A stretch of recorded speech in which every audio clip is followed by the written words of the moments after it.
The purpose of the event is to bring together people that have analyzed and collected data and modeled those data during the pandemic. On Friday, we heard about how the political level has used these data for their decisions. The discussions and the political negotiations we have had have to a large extent been based on data, on models, on predictions. And on Friday, we also heard about all of these different data sets that have been collected during the epidemic. We afterwards had several workshops, so the people that are here for the full weekend, they can actually use the data and analyze them better between these groups. And now all these people that are here for the weekend, they understand these data and they are now working on specific research questions in their groups right now. So we are trying to figure out whether the mink case, the killing of the mink, had an effect on the epidemic.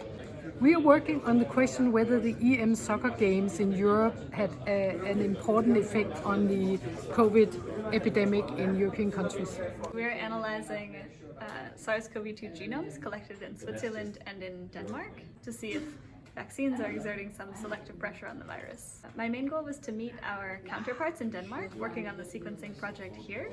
I came a little with team members from our pandemics research team, and we just really hope to get to know people and try some fun things. And the infrastructure for studying COVID here is really fantastic, and we're lucky in that some of the data sets that we're trying to use, the people who are responsible for putting those together are on our team. I'm in a group with a lot of very smart people who know how to crunch complex data. So we are sitting and looking at data, trying to figure out how to best analyze it.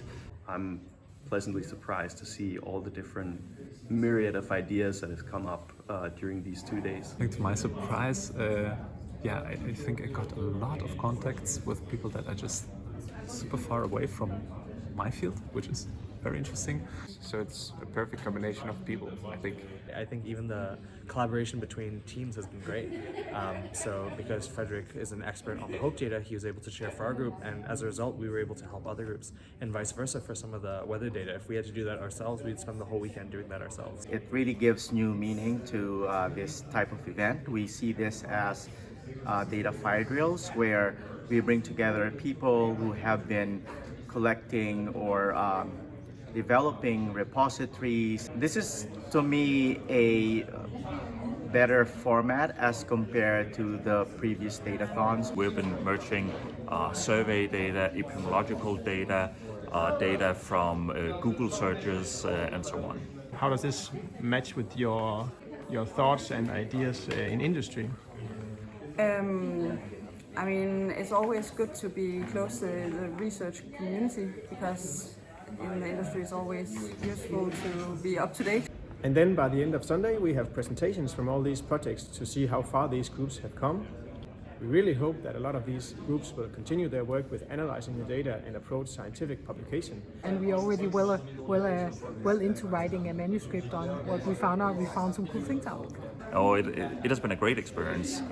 This is something that I will actually try to see how we can get this way of working into our more sort of average day of working within the research projects that I'm involved in. So it's been excellent. I'd totally do it again.